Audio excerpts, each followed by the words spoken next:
All right, we are live. Welcome everybody. I'm so glad that Luke is able to be here today. Um, as I told you, we had to reschedule due to illness, but Luke's here today, and I'm here. I was really sick last week. I didn't even tell Luke, but I was at not very many meetings last week. So I just want to thank everybody for being here today. I think it's going to be worth your time and effort to make this. I just want to make sure, is everybody able to hear us right now? If you wouldn't mind just shooting a message out on the side, the sidebar. Luke, can you hear me? I can hear you. Okay. Can everyone hear me? I hear you just fine. So anyway, I just want to share a little bit of information before we get started. As you know, we've started actually Luke might not know this, we started a group down in Mesa, Arizona a couple weeks ago. It's coming along really, really well, and we're going to be down there the week of the March 18th and 19th. We're going to be doing a okay, Lisa says I can. Thank you, Lisa. Appreciate you. We are going to be doing probably speed networking and different things. So for all of you folks in the Phoenix, Mesa, Tempe area, Arizona area, be sure and watch the announcements out on Meetup. We'd love to meet you and have you come. We are also looking for new members for the Mesa group, but we are starting other groups as well. Thanks, Bill. I'm glad you can hear us. Also, in Colorado, we have several groups. We're starting a group north of Denver. There's several in the Denver area at this point.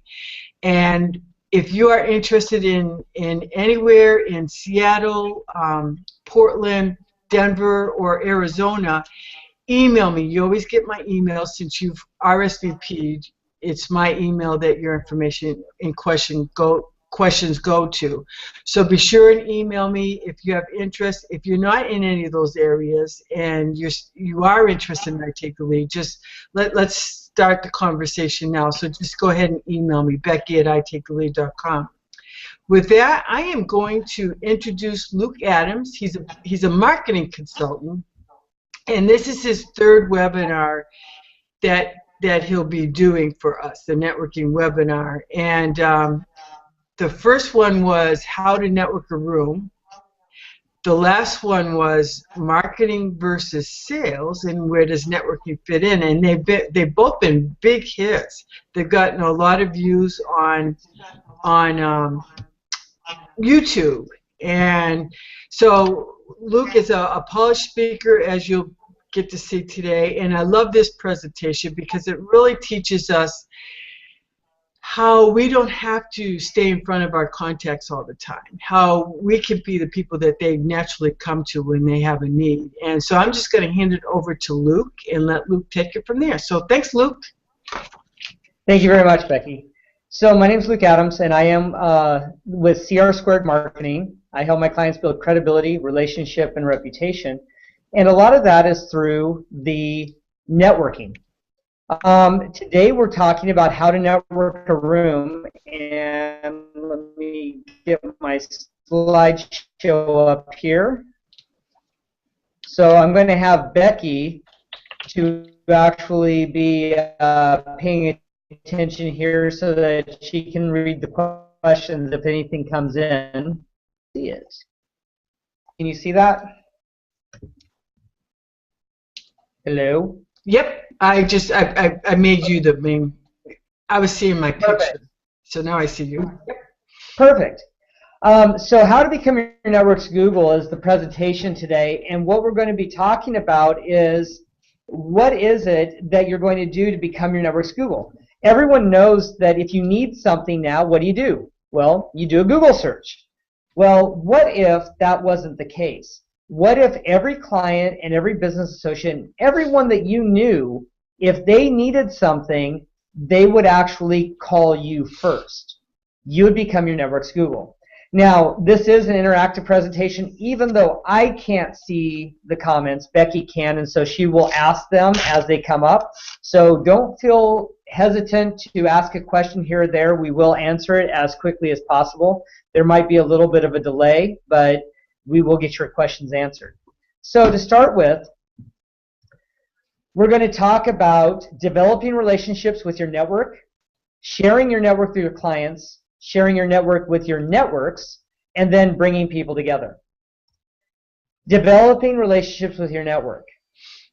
So most of you probably go to leads groups or you go to networking events, whether they be chambers of commerce or associations, software associations, home builders associations, or just networking mixers around town.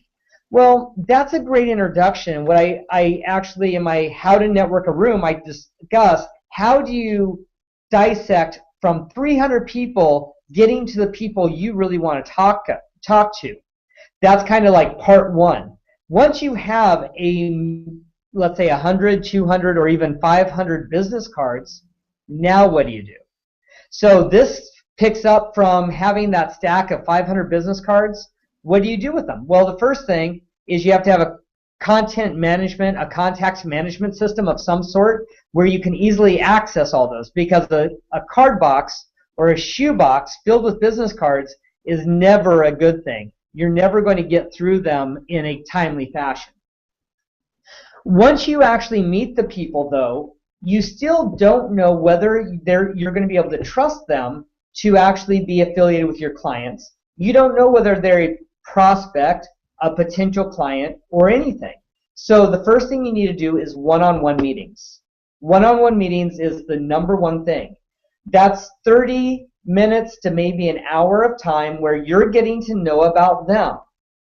Now, some people go, well, yeah, but you're also supposed to talk about you. In the course and nature of the conversation, stuff about you, stuff about your business will come out. But it's more important for you to know about them. Why is that? Because you need to be able to trust that they know what they're doing so that you can refer to them. One of the things that I tell people all the time is that one of the easiest ways to get referrals is by giving referrals to other people. If you know somebody for 10 years that knows what you do and they've never worked with you, well, what you can do is you can tell them, hey, I have a great referral for you. Why don't you go and talk to Ross? Or why don't you go and talk to Lynn? Or why don't you go and talk to Becky? And then what happens is when you're doing that, you can actually say, hey, Becky, I'm referring Jim down the street to you because he has this restaurant and I think it'll be a great fit for your business. I've been trying to work with him for a while. How about if you reintroduce me to him in a business context? You can do that in a one-on-one meeting. Bring people is the number one way to get referrals yourself. The second way that I help develop relationships with people that are already in my network is by tag teaming networking events. If you have 300 people at a networking event and you have 3 hours at that networking event for that networking mixer, you're not going to be able to get around to all 300 people in that 3 hours. If you're like me, you'll get around to about 60. But if you get around to any more than that, you're not spending a lot of time. You're not finding out whether or not those people would be able to be power partners or whether they'd be able to work with you. So if you take 6 to 10 of your business associates with you to one of these networking events, they can be looking out for potential clients for you as long as they know what your ideal client is. And you can be looking out for ideal clients for them as long as you know who their ideal clients are.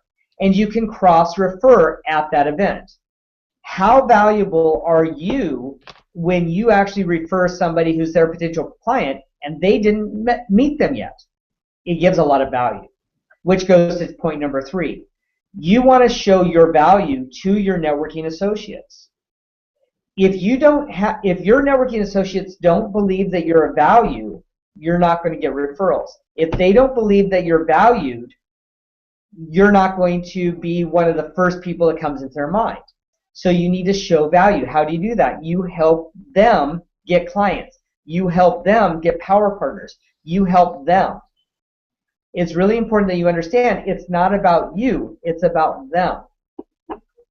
Do what you say what you do. I actually have a story about this. Becky likes this a lot. I remember I was a financial advisor in a past life, and I was going to a Chamber of Commerce meeting.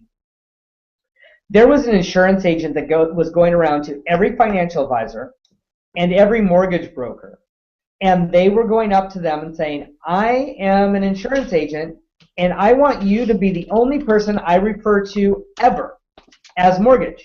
And they said that to 5 different mortgage people. How can they do that? Well, the answer is they can't. Yeah. If they refer everyone that they meet to all 5 of them, well, that's not beneficial. You want to be the primary person they refer mortgages to so that they can actually then talk to that person and there's a better chance of a close. That's how you show value.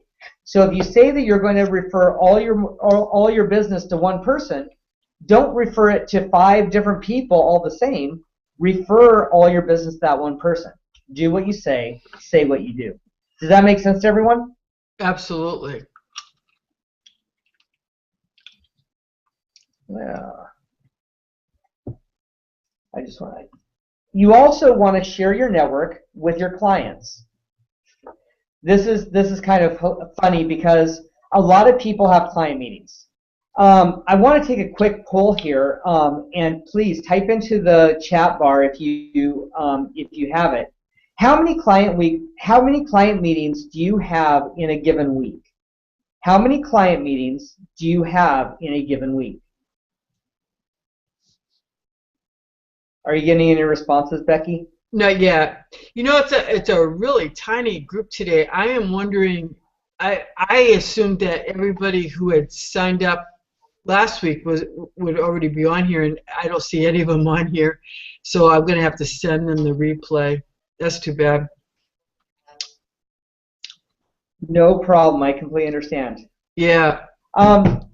So let's say, since I haven't gotten any responses, and that we might get responses here in a second, but right. Let's say you have 10 meetings, 10 client meetings. Let's say you have 10 client meetings this week.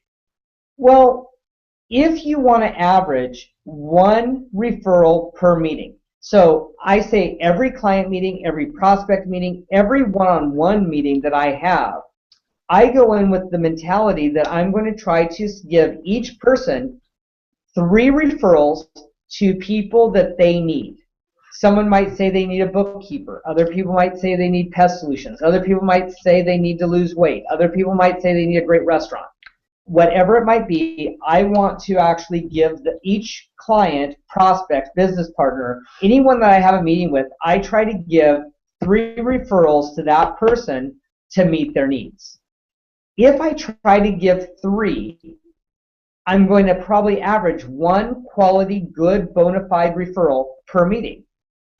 If you had somebody in your network that passed 10 referrals every single week, how valuable would that person be to you? Oh man.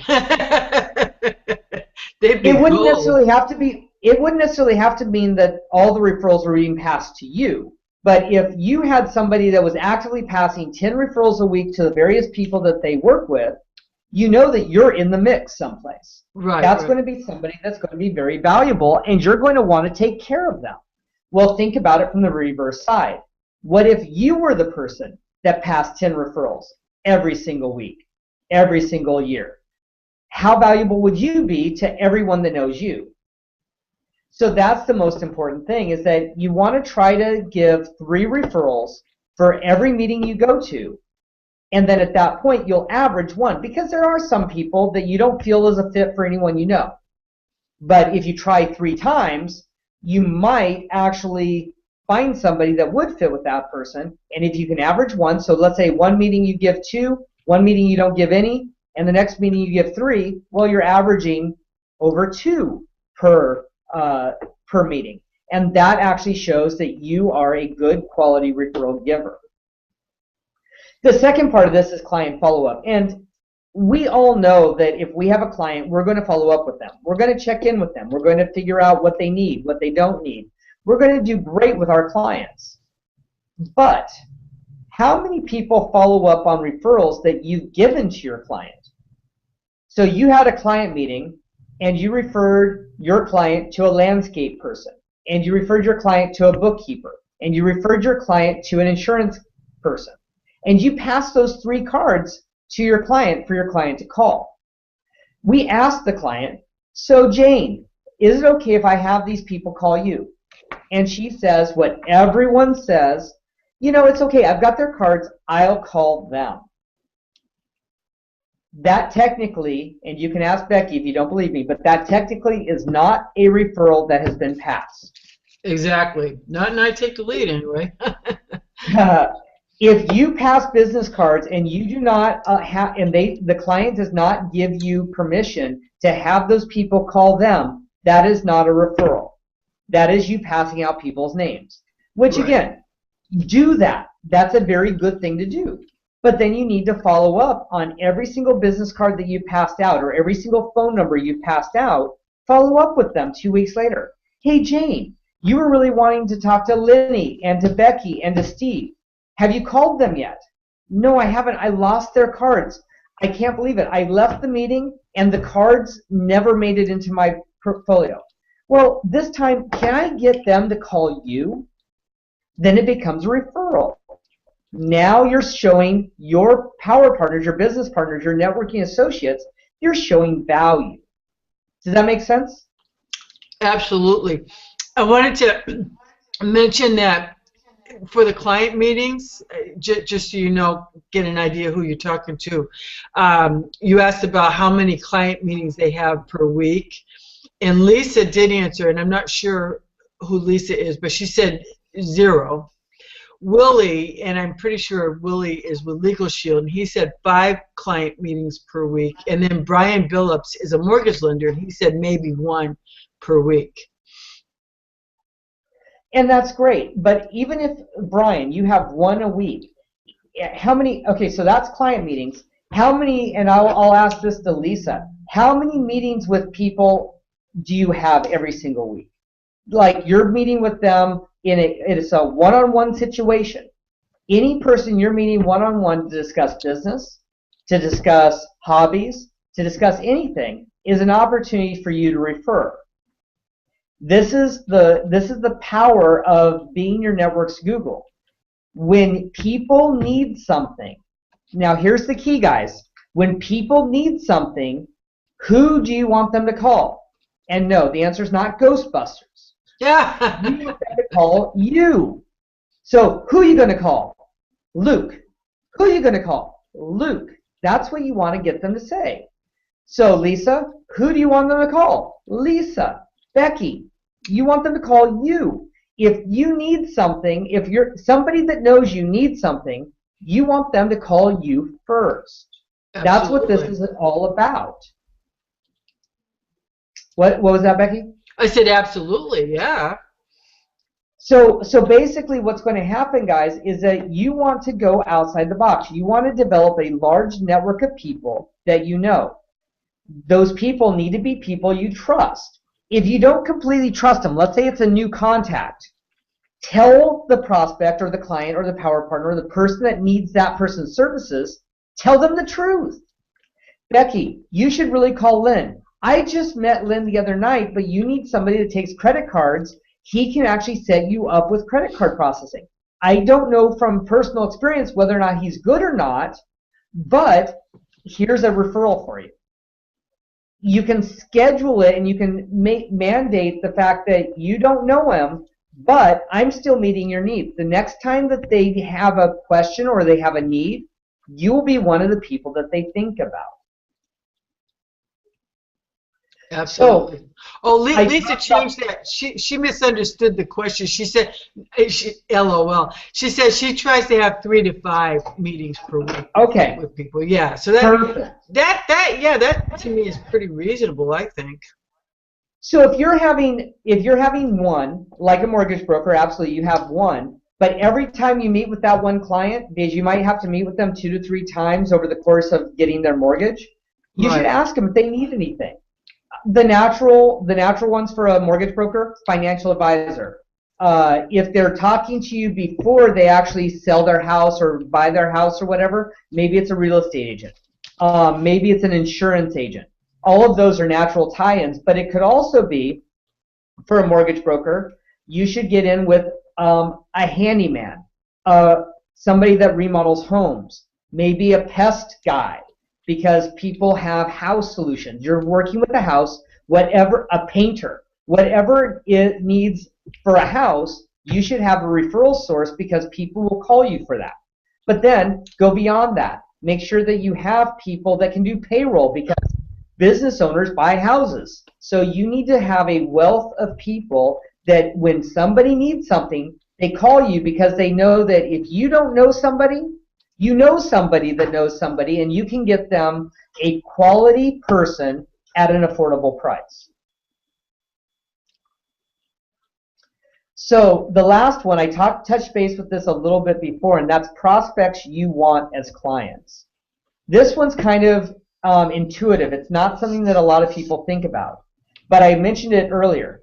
Do you know somebody that needs your services? You know they need your services, but they don't know they need your services because they don't really see you as doing what you do. Maybe it's a childhood friend, a parent, a child that's buying their first house, but they don't realize you're a mortgage broker. Sometimes people don't want to mix business with friends and family, but the thing is that if you want them as a client, refer those people to everyone else that knows you, that trusts you, that works with you, so that they can say these key words. And this is the part that's really, really powerful.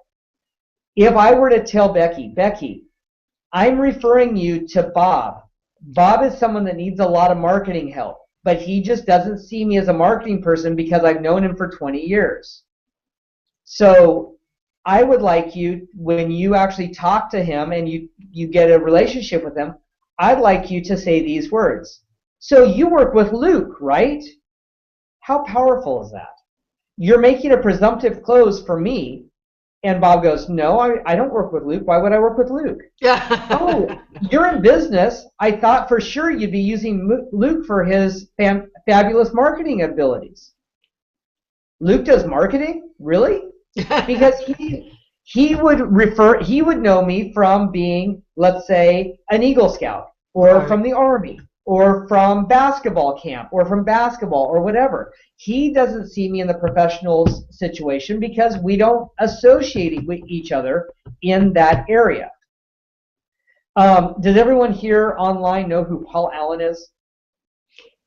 Yes. I'm going to assume everyone does. He's the owner of the Blazers. He was the #2 guy at Microsoft. He's kind of wealthy. When I was a financial advisor, I was giving this presentation. I was going, Paul Allen would have been my ideal client. One client could make my entire career if I were to invest all of his assets. But the thing is that I said, did you know that I'm friends with Paul Allen? I've known him for 10 years. And I know that if I mention that I'm a financial advisor one more time, he'll never talk to me again. So in those situations that you've tried to pitch and tried to pitch and tried to pitch, and after the third or fourth time, you know if you try again, they're not going to ever talk to you again. Those are also those prospects that you want as clients that I would refer to everyone. I'd be listening to when Paul Allen needed a landscape artist, needed a bookkeeper, needed a tax preparer, needed anything. And I'd be going, hey, Paul, you should call Jackie. Hey, Paul, you should call Lynn. Hey, Paul, you should call Becky, Lisa, Bill, Bob, Bernie. I would be giving every single person that knew me Paul Allen's phone number and saying, call him, he needs you. Because that way, when 10 or 20 people call Paul and fulfill one of the needs that he's expressed to me, and every one of them goes, well, you're working with Luke, right? You're working with Luke, right? You're working with Luke, right? What's the likelihood that after the 5th or 6th person, he's going to call me going, Luke, I've had 6 people tell me that I should be working with you. Maybe we should have a meeting. It's the power of your network. Use your network to get you clients, but you only do that when you've already shared your network with your clients so that you can give all of them referrals. Does that make sense? Absolutely, to me. Hmm. Does anybody have any questions yet as Luke goes along? No I'm questions giving yet, them. but sometimes it takes a little bit before they. No problem. Don't hesitate, guys. Like I said, don't hesitate to ask questions. Becky will ask them because I'm actually in a screen share right now. But we'll go to our next slide. And the next slide is share your network with your network. It's good to actually share it with your clients. It's awesome to share it with your clients because you can possibly get more business out of it. But more importantly, you want to share network connections with your network. How many business owners, and I will ask this question for everyone, how many business owners do you network with on a daily, weekly, monthly basis? I personally network with over 200 different people a month. Now, I would say that in a given year, I probably network with probably about 600 different people because it rotates throughout the year. But I network on a monthly basis. I come into contact with 200 different business people. I give introductions to those 200 business people to other people that I know. When people need more leads, I say, well, why don't you join I Take the Lead? Come visit Becky at I Take the Lead in Portland. Why don't you talk to Lynn about merchant card services, Steve about office supplies, Bernie about financial advice, Jackie about financial advice. Oh, you need a contractor? Talk to Ron, Bill, Ron, AJ, TJ, whoever it might be. You want to give those introductions freely because the more your network works with your network, the more value, the more goodwill, and the better your reputation is in the business community. So that when people go, hey, have you heard of Luke Adams? Yeah, he's awesome. Because you can do good work for people in a multitude of ways. You don't have to do the good work just by working for them. You can do the good work by giving them introductions to clients, giving them introductions to power partners, giving them introductions to people that might be a good connection. And you want to use your gut. I tell people all the time, you need to use your intuitive lead referral generation. Has anyone ever heard someone talking about what they do, but in your mind, you're thinking, oh my gosh, this person does something like this, but they did not say that they did what you thought about? This is what I call intuitive lead referral generation, or out-of-the-box thinking. Can you explain that? Can you go into detail about that? Okay. That's what I'm going to do right now. Okay. Thank you, Becky. So let's say I'm talking to Becky, and Becky's talking about the fact that she has a leads group that she does, and it's getting community together, and they build community. And I think that, wow, does she actually do this nationwide? And she didn't say that she did, but it's a question that I might ask. An ideal of this, and let me give a better example. I was sitting at a meeting. It was actually an I Take the Lead meeting in Hillsboro, Oregon, and I saw a Take Shape for Life person who does weight loss, a Take Shape for Life person on one side of me, and a Mary Kay Cosmetics individual on the other side of me. And I was giving this presentation, and I said, wow, I have a quick question. Okay, so this is what we're going to do. Elaine, who was the Take Shape for Life person, how many women, if they're on your program, lose weight after 3 months? If they're on your program religiously after 3 months, how many of them lose weight? She said 75, 80%. And I said, okay, actually I said, how many people lose weight? She said, all of them. And I said, how many of them are women? She said, 75% are women. I said, have you ever thought, and this is where I'm going to give you guys a referral. So Elaine, I've got a referral for you. And I've got a referral for someone else at the table. Have you ever thought about doing a client appreciation party for everyone that's lost weight in your organization?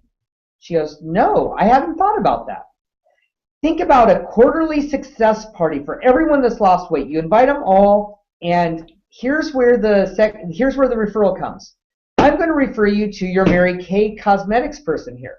How about if she gave them all free beauty makeovers once a quarter? She had not thought about the fact that she could give a referral to someone that she had been talking to week after week, month after month for 6 months. She had not thought about possibly doing a success party, which is something she had planned to do, but also give the referral. So it's nothing out of her pocket, and the Mary Kay person possibly gets 10, 20, 30 brand new clients. It's something that I came up with while I was giving a presentation. Go outside of the box. If a lender, if a mortgage person is doing mortgages and they talk about first-time home buyers, first-time home buyers, first-time home buyers, and you go, do you do refinances?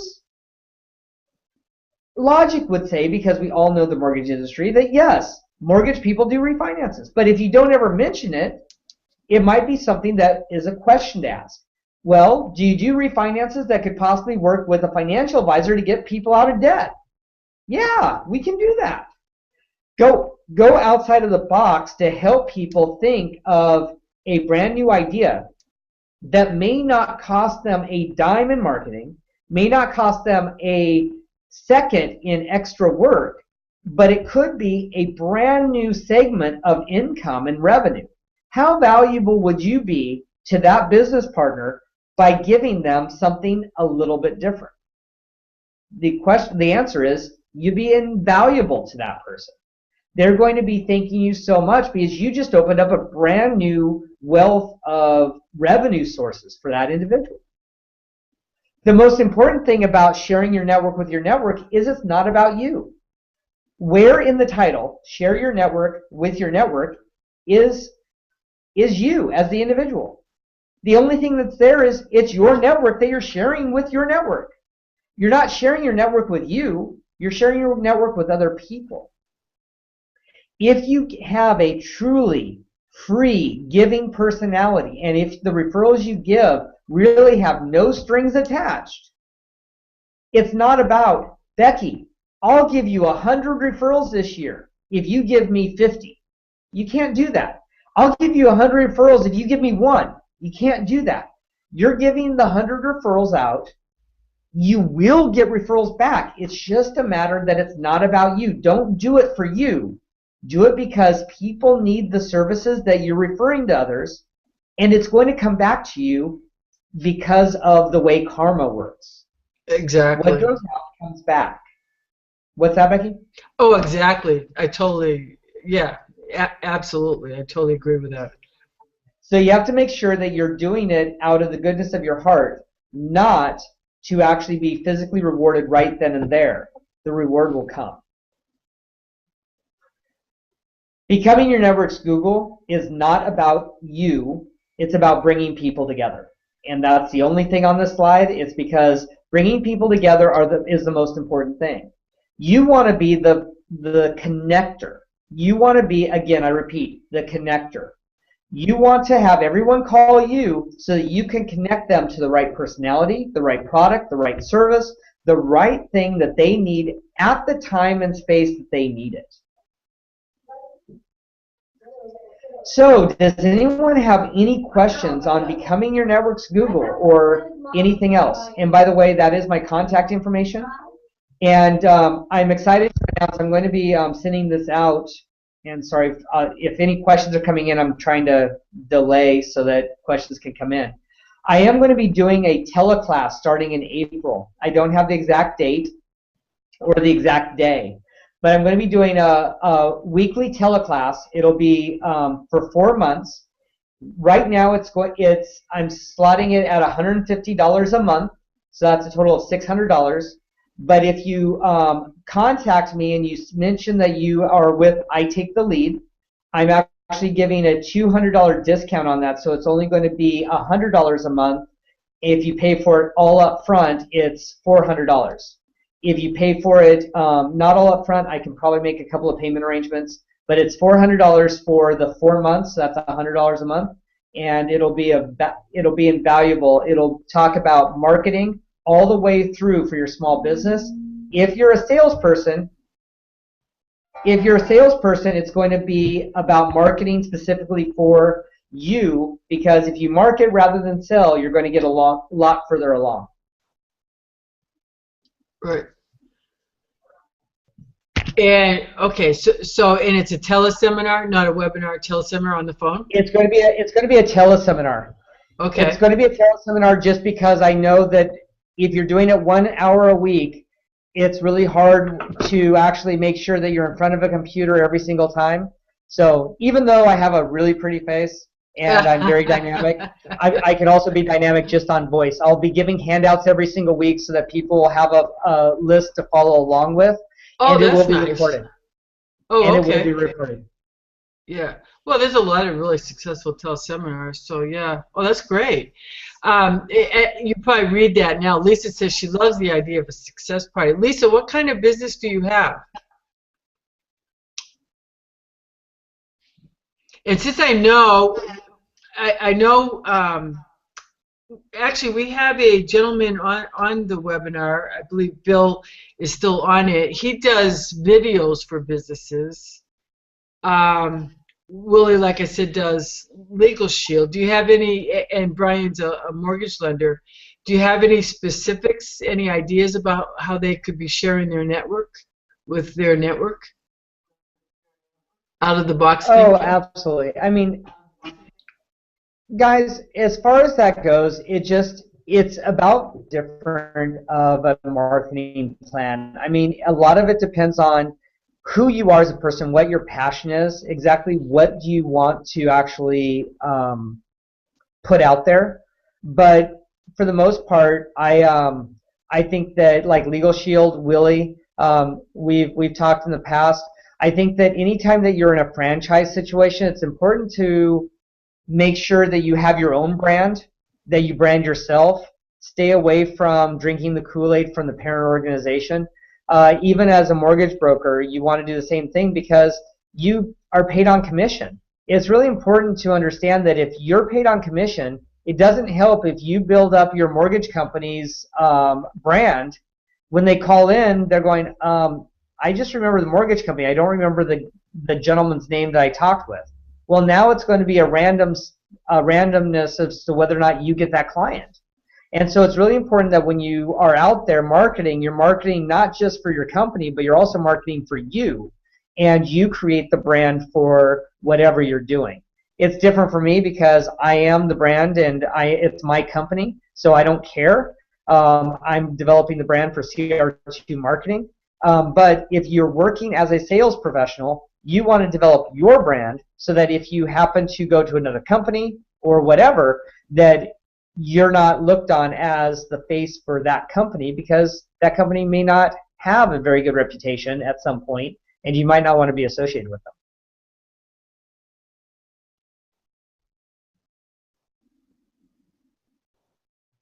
Well, that makes sense. Except you have to be careful because some companies like Minuteman Press, you can't create your own brand. Most franchisor companies, you have to use their brand. So you have to kind of be careful with that. Yes and no, Becky. Yes and no. I'm not saying that you don't have the branding from the company. I'm not saying that on your business card it wouldn't say Minuteman Press if you're doing that. And really, that's awesome. I'm glad you're branding yourself. With some companies like Legal Shield, you can't mention Legal Shield in any off-type branding, but I would actually say like Willie's Legal Services. I would actually create a whole new company, and Legal Shield just happens to be the provider of services that you're advising them to give. With a mortgage broker, if you're with, or let's say real estate, let's use real estate. If you're with RE/MAX or John L. Scott or Keller Williams, you have to use their brand, but at the same time, you can actually change things up a little bit and make it your own so that people are remembering that it's you, Becky Tengwall, not Keller Williams. It's right. You know, you just want to make sure that your name stands out so that when people are thinking about Academy Mortgage, they're not thinking about Becky, they're thinking about Becky, and it just so happens you're affiliated with Academy Mortgage. Right. Well, it's funny because we have a member, and I think you've met her in Vancouver, and she's known as the redheaded realtor. And, Absolutely. yeah. And so I couldn't tell you what company she's with, but I know who she is. And I believe that, yeah, absolutely. And so the thing is that what I would do is I'd create a whole brand around that, and everyone would know that. So, like I said, real estate agents allow a little bit different branding. Minuteman Press doesn't, but if I'm a salesperson for Minuteman Press or DocuMart or FedEx or any of that stuff, I would want to make sure create a tag or something that would actually reference me, so that people would come to me for print and they think about me. They don't think about just going to any FedEx Kinko's or any Minuteman Press or anything like that, because that doesn't help you. You want people to come to you. Right. Oh, Willie says he is branding himself now. That's awesome. Yeah. Oh, that's right. You met him when you spoke up in Olympia, right? I think I might have. Yeah. So, well, good. So how soon do they have to sign up for your teleseminar? I'm going to be getting the information out. If you're interested, again, you can go to, and I think I can actually do this. Let me see what I can do.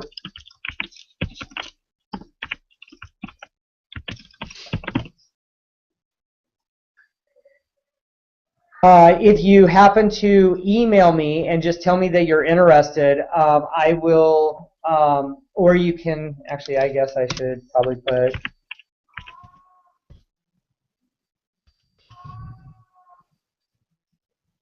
I'm sorry, Becky, is that a cat, really? I know. Yes, it's our office kitty. I was wondering if you heard it. Heard him. I do. Okay. So I just want to display. You can actually go to give me an email or give me a phone call and let me know. Not right now because I'm on a webinar. Yeah, really. But give me an email or phone call. Let me know that you're interested in doing the teleseminar. And actually, anyone that is referring people to that teleseminar, you can talk to me about wanting to get a couple more people on, and I can actually make it even more affordable for people. Oh, okay, very nice. I am saying this because the sidebar won't be on the replay.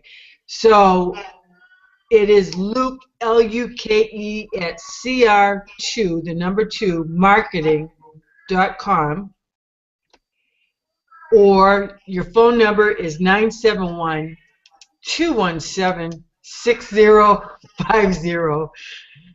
And I think we will be able to have signups all the way through the end of March. So just reference that you heard me on a webinar, and I will give you the discount. And like I said, it's $400. It's $100 a month for each month, and there will be four months. So it'll be $400 for the teleseminar, and we can make arrangements for that. Okay, perfect. Okay. Well, do you have any last-minute comments or? I don't know. I just want to say that networking is incredible. It's one of the most efficient and effective ways to build your business, but it can also be one of the most costly and ineffective ways to build your business, depending on how you're actually doing it. Most people will go to free networking events, they'll go to leads groups, they'll do stuff like that, and the biggest expense, again I repeat, the biggest expense of networking is your time. If you average $50 an hour, $100 an hour, $200 an hour, and you put in 5 hours of networking a week, are you getting that much business from that amount of time? If you're not factoring in your time as a cost to networking, you're not evaluating networking effectively. Absolutely. In order for you to meet 200, well, I've got questions. In order for you to meet 200 new people every month, what are you doing? And of course, you're in Portland, which is going to be different from people in Seattle. But what is it that you're doing to help some of these people? Uh-oh, you broke up. Well, the good news that you have is that Portland's smaller than Seattle. What's that? Oh, you broke up. Go ahead. What did You're you doing say? okay. Wasn't me.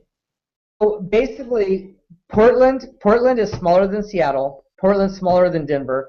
Portland's smaller than most of the cities in California. So in that sense, there's more opportunity in Seattle. There's more opportunity in Colorado. There's more opportunity everywhere else than there is in Portland. What I do is I go to 3 to 4 networking events. One of those is a leads group, and then I go to 3 to 4 other networking events every single week. The average size of the networking group is 40. Probably half of those people are going to be new, half of those people are going to be the same.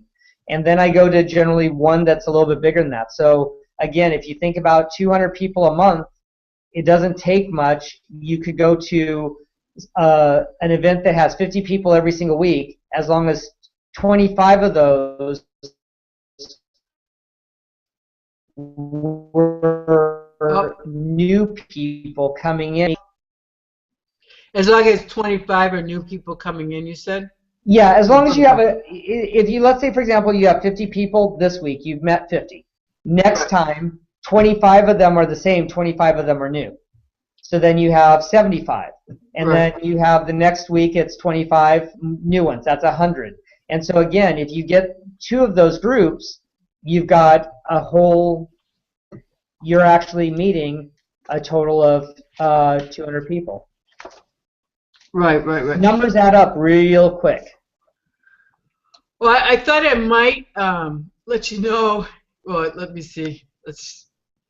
I just want to show you. Hey, Luke, I do have your check. Luke wants to walk and talks the talk. As he's out meeting these new people, he invites them back to his leads group, which happens to be with I Take the Lead. And then every time he invites someone who ends up joining, he gets a credit, and as we do for all our members. So it works. So very good. So do you go to any? Well, I know you've gone to chambers of commerce, and there's like networking after work, networking before work in a lot of different regions and states. And then of course there's, my joke is, it's not much of a joke, there's a meetup for ingrown toenails if you want to get support for that, but there's a meetup for everything, I think. Well, and what I've told people before, Becky, and you remember hearing me say this, it's like there's different levels of networking groups. There's leads groups that are kind of like your beginner. Start with a leads group because that's like networking 101. They'll teach you how to network in various places. Then you have more intermediate type networking groups like associations, alumni mixers, things like that. You have advanced networking groups that can be like weddings and birthday parties and things like that. And then you have the expert networking events. And next, the expert networking events are kind of like funerals. Yeah. You can network a funeral. Actually, I just happened to be at a memorial on Saturday where I ran into some business associates and talked with them a little bit. But you have to be a little bit more careful based on the demographics, based on the emotion. Oh. Are you there? Yeah. Okay. So you have to be a little more careful based on the demographics, based on the demographics, based on the emotion that's involved at that particular time. It's really important to make sure that you're being sensitive to other people's grief. But like I said, there's methods and strategies around all types of events, and any place that there's more than 5 people is a networking opportunity. Actually, I guess any place that there's more than 1 person is a networking opportunity. You just have to make sure that you're doing it in the right way to be open, or for them to be open with you networking. Absolutely, yeah. You don't want to be that guy who goes out and tries to sell, because that's not networking either. So yeah. Well, good. Yeah, networking is marketing. Network is not selling. Right. It's a good thing Steve Schwartz isn't here. He just has his own ideas about things. So anyway, well, good. Well, Luke, I want to thank you very much for being on the webinar today. I will send, everybody's going to get the replay automatically from Webinar Jam. And then everybody except for the Portland I Take Lead members, everybody else is on MailChimp. I send out a MailChimp. And so I'm going to send the replay of this out on that to make sure everybody does get it. And I'll also, in the announcements this week, I'll send the replay, Luke, because I know that there were a lot of other people who had intended to be on the webinar today. And that, just as a reminder, when you get the MailChimp, it's just a newsletter form. And if you don't want to be on that anymore, please just let me know. And you know, because it's important that you don't say, "Well, I wasn't invited." Once you RSVP for the webinar, you automatically get put into that into that category or onto the newsletter. So just letting everybody know. But if you get tired of these and don't want the announcements anymore, just let me know. So look, thanks again. I appreciate it, and I look forward to seeing everybody next week.